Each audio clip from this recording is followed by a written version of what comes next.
What's up, everybody? It's the Roundtable Sports Podcast. My name is Taylor McLean, coming to you after an exciting week 3 of action.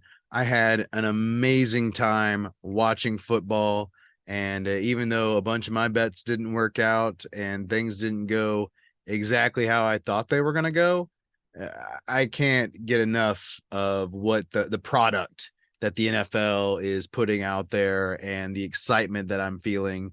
And it's, really got me to watch every game so far. So I've seen all of these teams play all of their games so far, and it does blend together at a certain point for some of it. So if you feel like I'm not stats based enough, or I don't bring enough I don't know, cachet to that part of this, then I would probably agree. Definitely need to get better about that part. But I go off my feeling. I watch these games. I've been watching the games for this is the 5th season that I've been watching games like this. So I feel like I've got a pretty good feel for a lot of things that, should be interesting as far as listening to me talk about these games. So we'll see if you feel the same. Uh, First game that I wanted to go over, the most recent that I watched, not this game. We will go over that next. That was the second game that I watched, was the Packers versus the Saints. But let's start with the Miami Dolphins absolute shellacking of the Denver Broncos. It's been a long time since I've seen an NFL team score 70 points. I can't really come up with an example off the top of my head. I'm sure there is one. My apologies for that. And the tank top. We're going fast here. We're going fast. We're trying to get this done so we can move on to other games. I'm going to watch all of them. And I like that to not watch my last game on Saturday. I watched the Bills Raiders last Saturday before college football. I'd like to just watch college football, or maybe just relax and not watch any football by the time I've watched all the games. And luckily for me, bye weeks are coming up, so I won't have to put quite so much time into watching all the games to get that done week to week. So bye weeks are kind of for me at a certain point. I watched 10 games from every team last year. At least I watched a lot of all of them. Okay, quit talking about. Okay, anyway, blah blah blah. So Dolphins came out and really gave it to the Denver Broncos on this day. 70-20 does tell the whole story. Usually it's like, oh, this score didn't tell the story, that score didn't tell the story. This score really told the story for both teams. And if I can point to anything on the Dolphin side, it's just schematically their offense is pretty incredible, and they do a lot of things that other offenses don't do, like the turnaround handoff from the shotgun that really hides the ball super well for Tua, whether he has it or not, and gives the running back a couple of extra steps to get his momentum going. Is a whole play scheme that really nobody else runs. And it's exciting football to see not just the running game be schemed in a way that gets his guys out into space and gets them, 3 or 4 or 5 yards down the field before they're even touched.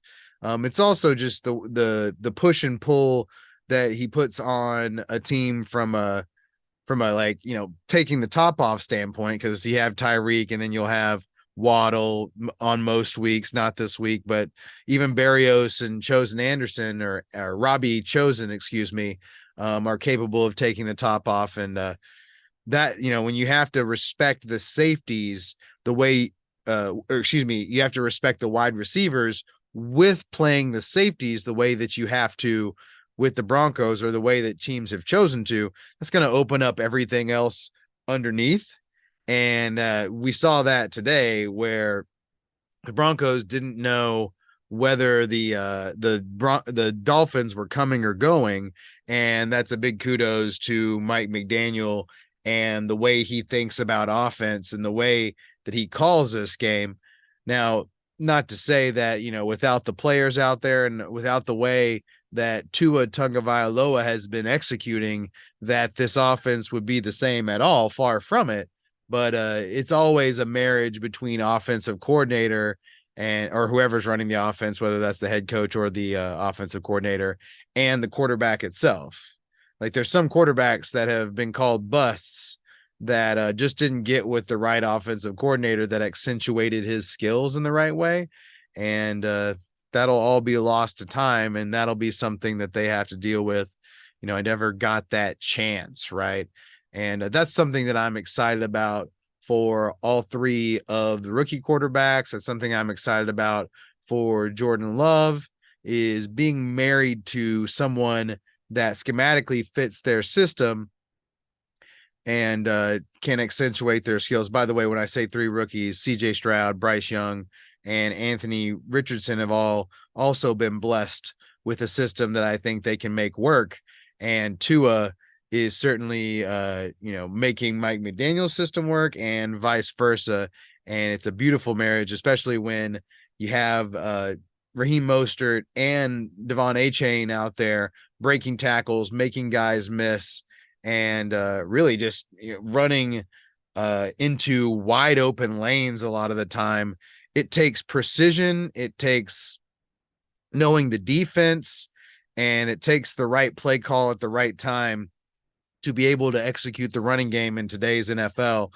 The days of offensive lines dominating defensive lines are over. That used to be a thing when you could create the pocket and be able to have these, pocket passers be able to stand back there and get the ball out to all the different parts of the field. That is no longer exists. And because the offense is going every which way with Mike McDaniel, it allows Tua a lot of extra time and his wide receivers a lot of extra space to catch the ball that other offenses just simply don't get. The amount of like Tua probably got what was a little bit outside of what was expected, but honestly, a lot of that was just hitting the open guy right on time and allowing him to run with the ball. That's a skill in and of itself. And Tua is a ninja when it comes to the short passing and the accuracy portion of that. That's where he's, doesn't have to go deep in his bag to really be elite, because he really just has that anticipation and timing. And now that he's super comfortable, he's not worried about, taking the sack and falling with the concussion. The game is moving the game is moving too fast stuff is completely out of his system now. He's looking guys off, and his footwork is perfect, and that's because he's completely comfortable. You can focus on all those little things that make this game right. Go right. I had a coach, one of my most pivotal coaches, Coach John Ward. Shout out to Coach Ward. That used to say and harp on the little things make the big things go right. I think that was exactly what he said, but regardless, it got close enough to what he would say to say that's part of what Tua's game is. And now that he's 100% comfortable and Mike McDaniel is setting him up for success with the way he's schematically calling the game, it's an impressive thing to watch. And like I said, it was big on the Tua side that he was out there darting around, but the fact that the Dolphins just had their way with the Broncos in the running game opened everything up more than vice versa. I don't know. It felt like the running game, maybe it was a perfect push-pull between the passing and the running game, because, they did come out with Tyreek immediately and was gashing them. But then they gashed him even harder with the run game as the game went on. So I don't know. It's hard to say which one really was the culprit for the Broncos, but the tackling overall, or the lack thereof, I guess, would be the big thing. Because whether it was Tyreek, whether it was the running backs, especially the running backs, they just were not wrapping up correctly. They weren't hitting them. It was an overall lack of defensive effort and defensive scheme, and it just really just got played, and which is surprising because Vance Joseph is kind of somebody I respected before this. So to see him get played oh so thoroughly the way that he did was kind of shocking. Now the offense didn't do the defense any favors, and we'll get to what I think's going on with the Denver Broncos offense, but still, the way that Mike McDaniel schemed everything up, and with Achane and Mostert just carving them up, the speed from the running back position was way too much for the Broncos to handle. And that would be one thing if you're clogging up the middle and you're tough and you're big up the middle, and that's why you can't get to them on the edge. It was not that case at all. They were getting dominated, and it's not like I feel like the Broncos or the Dolphins line is that good either. It's just they were outmatched, or and outgunned from a coaching standpoint. And that played itself out on the field big time.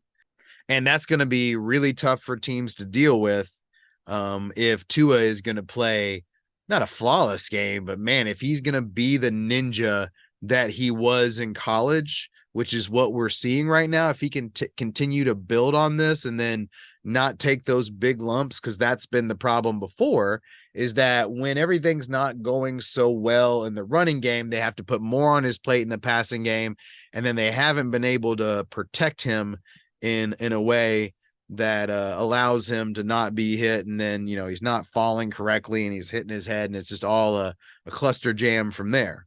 We're going to hope that the falling thing, the judo, jujitsu, learning to fall thing is real.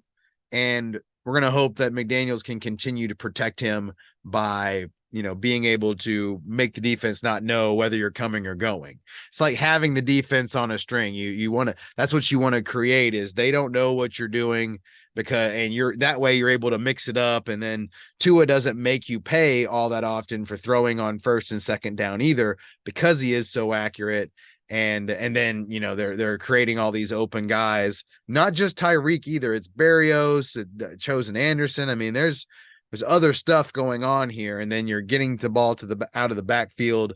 The pitch, the shovel pass was incredible too. I'm so glad I remembered that before I got out of here on the Dolphins offense too.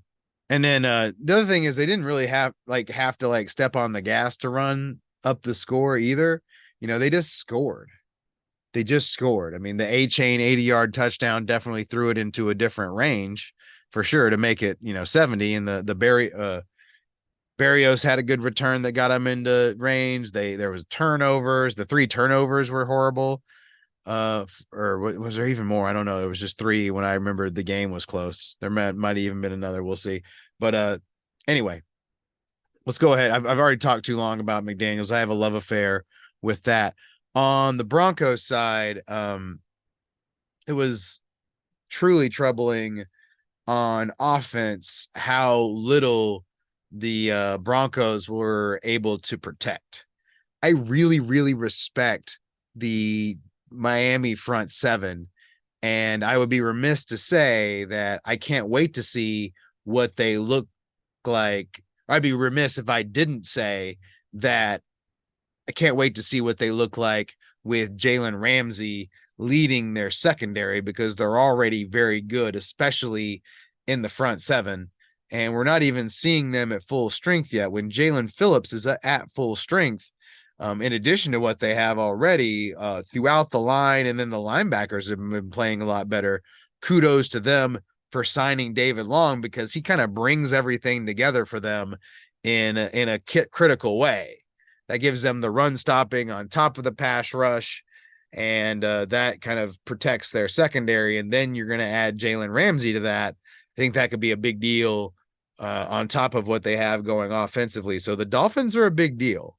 The Broncos are a mess, like we're about to talk about, but the Dolphins also really earned this one. And I'm excited to see what they can do going forward. And it's one of the more exciting games I get to watch because of the offense and because of just seeing new stuff. I love seeing new stuff, and I love seeing well-blocked, well thought out offense, and McDaniels delivers. So boom.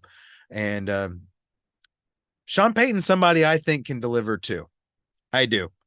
And as I said, I really like the Miami Dolphins defense, but I think we're still suffering from the previous regime, where we still get too many penalties, don't know why I'm weeing the Broncos right now, but while I'm talking about them, I guess they're we for now. But I'm a Cowboys fan for the record. But not a great day for them. It hasn't been, it feels like the Broncos just still have that hangover of not doing the little things. It feels enigmatic and it feels sloppy, obviously. And there was definitely signs that there might be a problem last year too, clearly, right? But I expected Sean Payton to be able to paper over more of that. And big problem for today was they got down not only immediately, like within the first 45 seconds of the condensed replay, touchdown, right? So immediately they're down. Then the Dolphins score again, and then it all, you know, compounded on itself. So Peyton couldn't run the ball. Like when they were running the ball and they were working off of that, everything looked good. And they felt like they were going to be able to run some continuous offense. But later, like once the running game abandoned them, because they don't do the little things right, and because everything's just a little bit out of sorts, if they get a penalty or there'll be drops or, just nobody's open and then they'll take a sack or just little drive killing things happen to them way too often, way too often. And and I think a lot of it goes to the line. And that's part of what I thought the problem was last year. They brought in McGlinchey, brought in Powers, hasn't made enough of a difference. And part of that is Bowles kind of got away with a lot of holding calls last year that he hasn't gotten away with at this point. And then Russell is moving around okay. He moved around and he got the touchdown pass. That was nice. And that was something that they didn't do last year as much for whatever reason. But still, to be able to string together drives, it can't all be on the backyard football part of this for them. It needs to be the running game. It needs to be, tight, timing, but also well thrown balls that allow the guys to run with it. I mean, it just all doesn't come together in the right way for the Broncos. And it's early. It's early. The first 3-4 games are not indicative of the whole season, but it hasn't seemed like it has made as much a difference as I had hoped with Peyton in there. And the reason I say that, okay, expectations should be maybe below where I had them, but I really like Judy.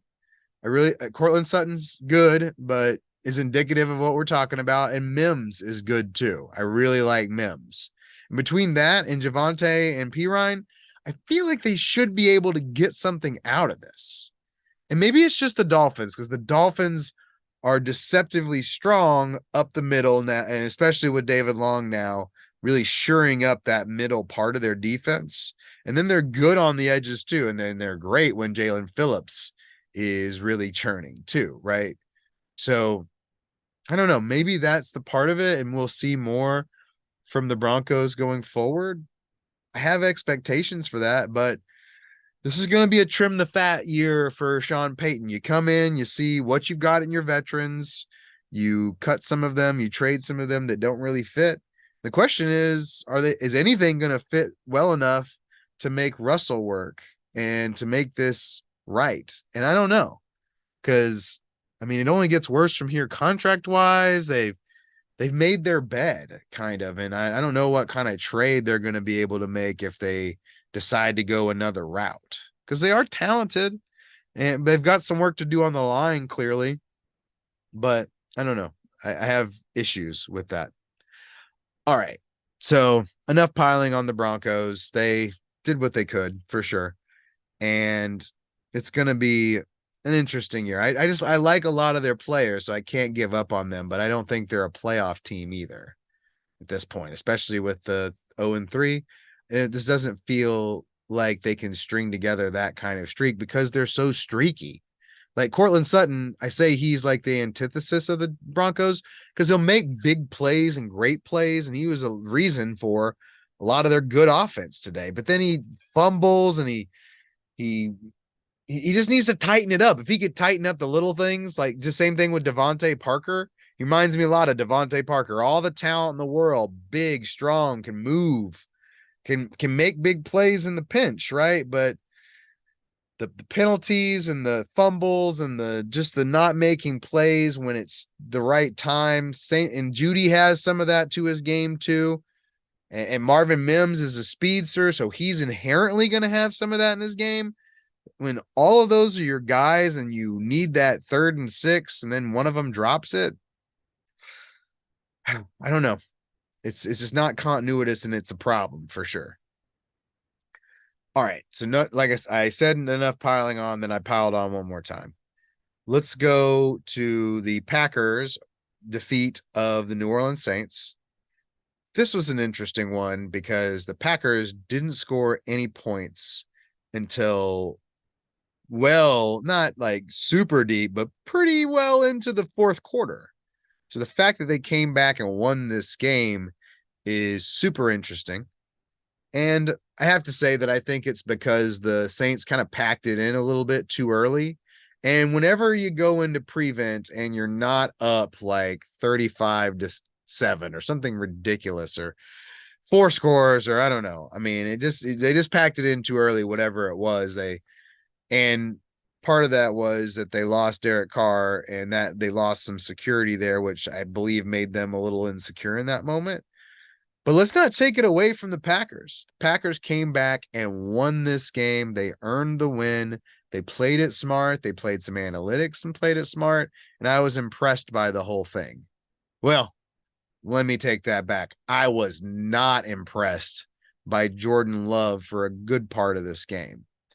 Now, let me reset. My expectations going into the season for Jordan Love were low. I don't know how low.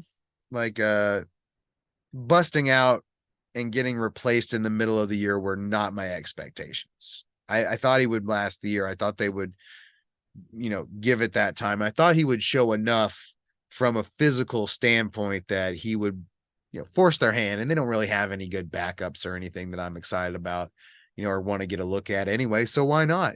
Your team's young, your whole skill positions situation is young. So why, outside of Aaron Jones and David Bakhtiari, worst contract. That's one of the worst contracts in the history of the NFL so far, by the way. Him and Ronnie Stanley, who signed I think within a day of each other. Anyway, I digress. Sorry, Packers fans. We'll talk about that too. I hope I remember everything from my Packers stint here. Okay. So expectations were low. And then he's come out and he's raised the expectations for sure, because physically he's got a lot to give. He's got a good arm, 100%, plus arm, not plus like Josh Allen, Justin Herbert, Patrick, and maybe not even that next tier under but like the next tier. And then there's just above average, and then there's average. So he's above that. And then he can run too. I'm impressed with his running, and he's a big dude too. So I don't worry about his running as much, and he's not slow. Like he's well above the Jared Goff line where you can't run away from defensive tackles a lot of the time. So he's well above that. Kudos to him for that. So that allows him to extend more plays and do more than his counterpart, who nearly didn't point right, Derek Carr. Like Derek Carr, part of his thing is he moves around okay, but he can't get away from anybody. So Glove can get away from people. He's going to be able to run into open space and get first downs or get the touchdown. Scored a very, very big touchdown on 4th down in this game. And his running was critical. He also had a big run down the sideline where he stayed in bounds. And he's big and physical enough to do the push on 4th down too. So all things I like. The running is beat my expectations, and so has the passing. So great. But he still is very inaccurate. He still doesn't always know where the ball's going. And then On top of that, when he's running around, he's not always, his second play isn't as refined yet. That's something he can grow into. But let's talk, and so is the accuracy, and they kind of go together. So let's talk about them together. Maybe I'll address both of them. I don't know. My thoughts get scattered when I'm talking about all three games like this. So let's hope we get to it. Okay. So right now, even though it's his third year, the game is still moving pretty fast for Jordan Love. Maybe not as fast as like some of the other rookies or for someone that's overmatched. Um, and we'll see how Sam Howell looks from my guesses on what I saw. He wasn't on any of my main TVs. From what I saw, he got a little overmatched today. We'll see if that's the case going forward. And I need to see that game too. But anyway. Jordan doesn't look overmatched, but when he's moving around, he doesn't always feel like he's on time, and it feels like when that happens, you're playing catch up, and that means the ball's behind. That means you're having to put a little bit more mustard on it to get it there, because you're behind, and that can lead to errant throws. And that is the case right now. If you can get him off his mark and cloudy the pocket, he's a little bit more susceptible than your veterans, to even still in his fourth year, right? And so you got to treat him like a rookie a bit, even though he's a little older. You'd hope that he was a little further on, and he is. He is a little bit more on time than I expected. He is with it more than I expected. And as we talked about with the Dolphins, schematically, LaFleur makes a lot of sense for him too. So that's putting him on time more. But then you see him when he gets out or when he gets flushed. He made a big play on that 2-point conversion, so it's not impossible for him to do so. But more times than not right now, his second play is a little bit more sporadic. Like the play he nearly does the splits. That was a crazy fourth down call. To put him in that position too. So not all on him on that play, but he nearly does the splits. His feet are all over the place, and it leads to crazy throws. Thing is, when I do see him step into the throw and he hits it, and he's got some touch on the 15 to 25 range, he really, really has to work on the accuracy portion of it. And then he has to stop putting so much air under the ball. He's putting too much air under his deep balls.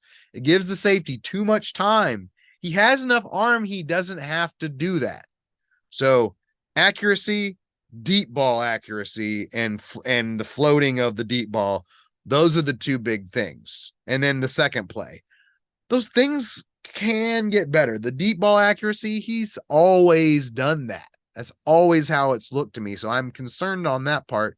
The other part could get better with time. And then Shanahan's able to hide him to a good degree by being able to scheme things, by being able to run the ball. Although it didn't go great today because the Saints, just like the Dolphins, have a front seven. Actually, both these teams have a front seven that I respect, and actually defenses that I respect, because they actually have some help in the secondary as well. I'd forgotten that Matthew, the Honey Badger, plays for the Saints. He made some plays today too. So wasn't enough. Unfortunately, he nearly had this pick to totally shut the thing down, but I digress. Still had a good game. Okay, so Jordan Love, sporadic still, but better. Like, what's his ceiling? I said Jimmy G, but with better physical attributes. Today, when he came back in this game, for the throws he made, Jimmy G's an insult. Now, it's like, okay, what's his ceiling? Can he be smarter than Kirk Cousins with better physical skills? Maybe. That's the ceiling now. Long way to go in the progression of his passing, though. In the progression up here. Kirk still doesn't have it up here all the time, but he's also limited by his physical tools. Jordan isn't so limited. Kirk's a little bit more accurate, though. So long way to go on the Jordan Love accuracy. And this is all without Christian Watson and Aaron Jones, Romeo Doubs has been more explosive than I expected, which is incredible. And Jaden Reed is absolutely an explosive guy who has better ball skills than I expected coming out. I love the ball skills for a guy of his speed. They're not elite for an NFL wide receiver, but for a guy of his speed, they're pretty good. So throw Christian Watson and Aaron Jones on top of that, because the running game, I think I said it was good a minute ago. It was not good today. It can be good, is what I mean with Shanahan, but it wasn't anything to write home about today. And putting more on Jordan Love's shoulders showed some of the deficiencies. So it's not going to be perfect, and it's not always going to be pretty, but we're seeing a pretty good progression from a guy that I had that had a low floor too. Like, this could have gone really wrong. And we still haven't seen like defenses have all the film out on him. So like the first 3/4 of this game could play out for an entire game. And we may see that this season, especially if the line and the running game goes downhill for the Packers, or the defense. They keep putting him in positions like if Jordan Love has to come back to the point that Russell Wilson has to, a bunch of times in a row like this. I wonder how many times Jordan's going to be able to pull it off. But he pulled it off today. He showed me something that he could, and he showed guts. He shows that he wants it, and he's got more from a smarts as a passer, from a passing intelligence standpoint than I expected. So that's good. And and the Packers are a smart team coaching wise too. I think that's been that was shown today too, with trusting the analytics to go for two so you can win the game in regulation. All good stuff from the Packers. On the Saints side, man, losing Carr like that, they haven't come out and said how long he's going to be hurt, but he got jammed on that shoulder pretty good. It's pretty good jamming on the shoulder, and he was out for the whole rest of the game, and wouldn't surprise me in the least if he's out for next week, which would be fine with me because I love watching Jameis Winston. Not to make this whole part of the podcast about Jameis Winston, but I love watching him play football. He is very special, or at least his Tampa Bay Buccaneers form was, because he would throw the ball down the field without compunction for what was going to happen, without any sort of fear. And man, it was exciting, blood pressure raising football watching. And for the football watcher himself, me, I love seeing it. Now, this is a much more restrained version of Jameis, and I think the Saints turtled up with their 17-point lead in the fourth quarter with 9 minutes or whatever it was when they scored. Maybe fairly so, but this was definitely Jameis not pushing it and not having to be pushed. It was just, hey, let's try and get some first downs and run this game out. Plus, it's different when you're coming into a game versus when you're declared the starter, coming in like he probably will be this week. It's my anticipation, because I believe it was his throwing shoulder for Carr. And then, like I said, he got jammed in there about as hard as you can get jammed in on a shoulder. That's what happened to him. I watched it a couple of times afterwards. We'll see. I mean, it's Monday early in the morning, so they haven't come out with any of that stuff, and they probably won't for a while. But should be exciting to watch Jameis. I haven't been especially impressed with Carr and the offense. The first play hasn't been really popping off very well. There hasn't been a lot of wide receivers getting open to Carr's liking. So he's having to do a lot more creating than I'm comfortable with Derek Carr doing. And that's the moving around. And once he is in space, like being able to hit somebody down the field, he's not very courageous when it comes to throwing the ball, unless it's like he makes the most uncourageous throws or that are really the highest risk ones, but nobody expects you to complete them. Like the 50-yarders down the field with somebody on him, he makes that throw. He doesn't really throw it in that 15 to 25 range, which has been my biggest gripe with him since forever. So the fact that it doesn't look that great and that everything's kind of struggling is not all that surprising. Plus, the line has been a lot worse than I expected, especially at the edges. Penning gave up a bunch last week, and then I believe they lost Ramczyk in this game or whatever, but the right side was a sieve this time, and Derek needs to be protected and needs to have time to kind of slowly go through his progressions, and not has not been the case. So I'm interested to see what Jameis can do with that. Plus, it's been 3 games now, so we should get Alvin Kamara back too. That should be a big boost to this team that desperately needs some pop out of the backfield. Tony Jones is just a guy, to say the least. And Kendre Miller looked good, looked better than Tony Jones, but is no Alvin Kamara when Alvin Kamara is running right. It'll be really interesting to see what he looks like coming out this next time. Having missed games, having Jameis in there possibly. But line, have to say, has been very disappointing for the Saints. The Saints offense overall has been disappointing. Both defenses on both sides have not been disappointing. I've been really stoked on the Packers and the way they've been playing, especially up the middle. And the Saints still have a really good defense. So it's going to be tough to bet on the Saints or against the Saints or either of these teams. They got a lot going on. So good for Jordan Love. We'll see Jameis next week, hopefully, or not. Maybe Carr's better. I'd be okay with Derek Carr being better. I don't hate Derek Carr. I want to see what he can do, because it's been my opinion that he has just been a guy for a little while, and we'll see if he is or not. Final game for this podcast. I want to briefly talk about the Titans and the Cleveland Browns and what they did in their game. Cleveland, I guess there's a theme that I watched defenses that I respected, especially front sevens.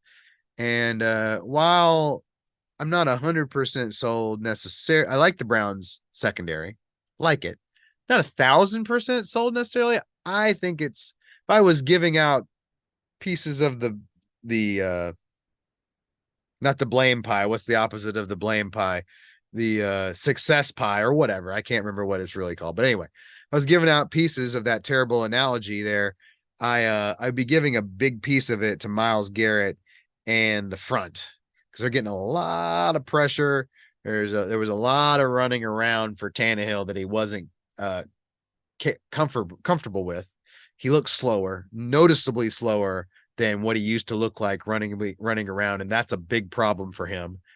And then they shut down the running game. I mean, the Titans line, which I want to talk about, was no match for that front seven.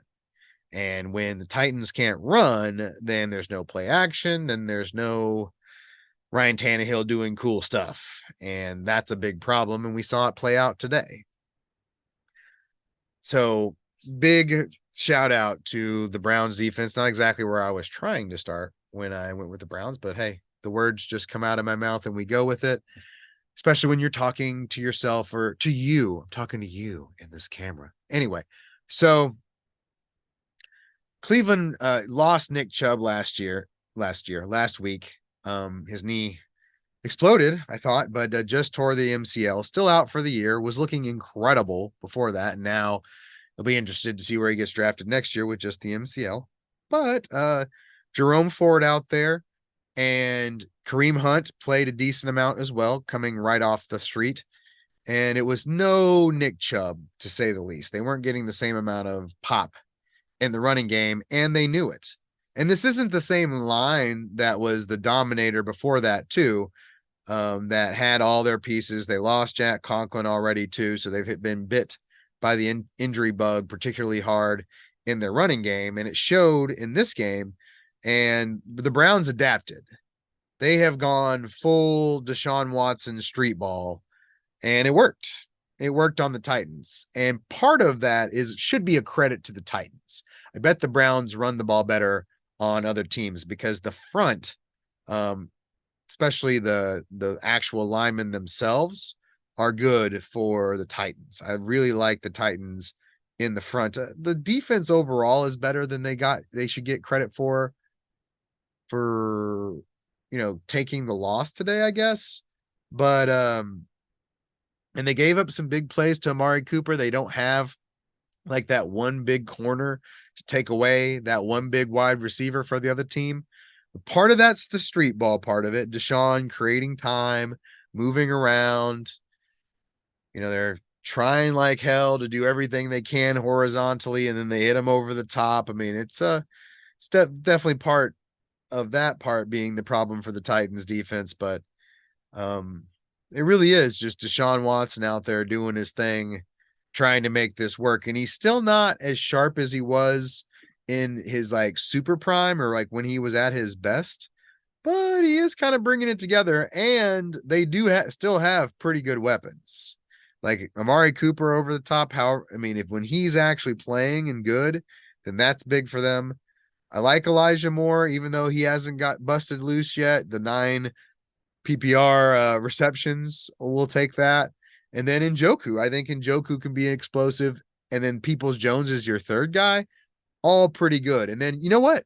Even though they didn't run the ball particularly well, Jerome Ford is still a weapon out of the backfield when he can catch the ball and run with it the way he can. And Deshaun Watson is going to be able to create space for all of that. It's just going to be, can defenses hem that in to the point that he struggles, because there could be a struggle here if somebody's able to hit him with a really good defensive end contain, where everybody rushes in their lanes and doesn't let him get loose, and then they contain him on the end. That could be a problem in a very Kyler way. Although Deshaun is way more advanced than Kyler, it's just that that's always what I think about when I think about that is, somebody being able to hem in Kyler and not let him run. Things go to pieces immediately. I'm wondering if that's going to be the case with Deshaun.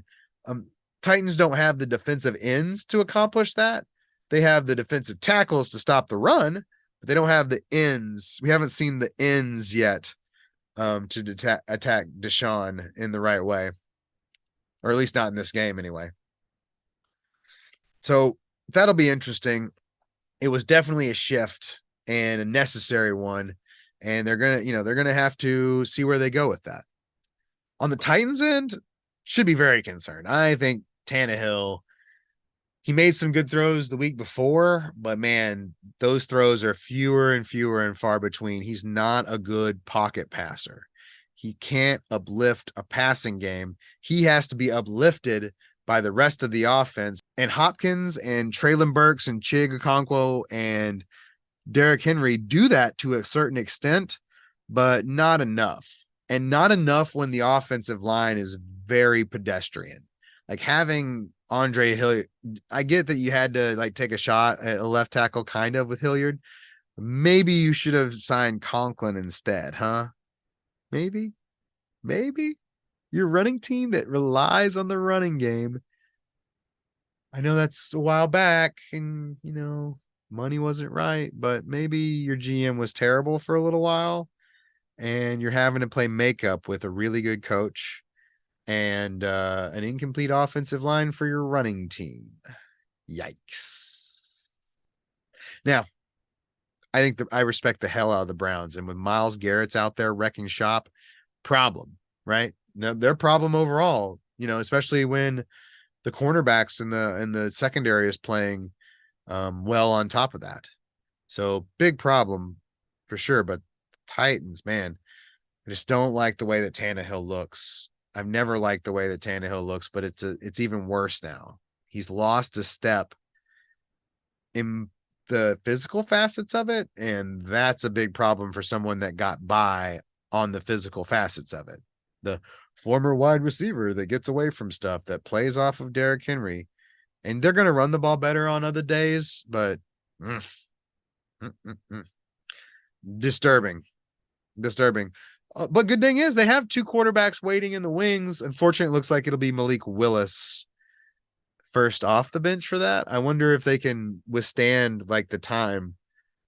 Not that I think Will Levis is going to be any better necessarily, but give it a shot. Like, I can't make these muscles in my neck enough for that, and how that makes me feel with the Titans and Browns. No, that's not a lot of coverage on that game, but it was pretty straightforward. Can't blocky, no Winnie. No. Not going to happen there. Tennessee Titans got to get better on that end. Well, that's what I've got for the first 3 games. We're going to go into Texans Jacksonville. I'm going to wait for the coaches film to come out on that later today and watch that one. Hopefully we'll do a little bit of a deeper dive on that and some of the other games. Appreciate your time today. Look for more games and videos, and have a great rest of your day.